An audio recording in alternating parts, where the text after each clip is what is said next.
iTunes backups are stored on your computer as library files, unlike iCloud backups, which store data in the cloud. While you can find the iTunes folder, accessing its contents requires restoring the backup to your iPhone. Part 1.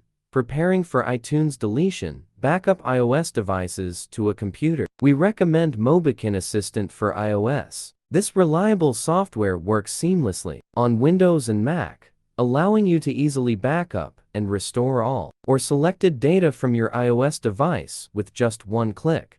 Steps to backup iOS device to computer via Assistant for iOS. Step 1.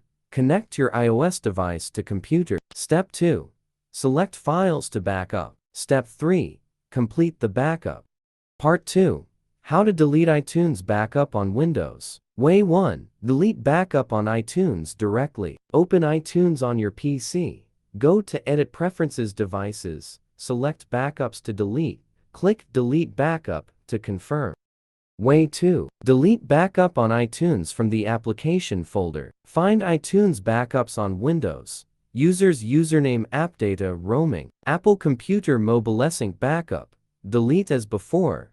Confirm when prompted. Part 3. How to delete iTunes backup on Mac. Way 1. How to delete iTunes backups on macOS Catalina. Open Finder from the dock. Select your iPad or iPhone under Locations. Go to Manage Backups. Choose the backup folder or file. Click Delete Backup to confirm. Way 2. How to delete iTunes backups on macOS Mojave or earlier. Open iTunes. Go to Preferences Devices. Select the backup. Click Delete Backup to confirm.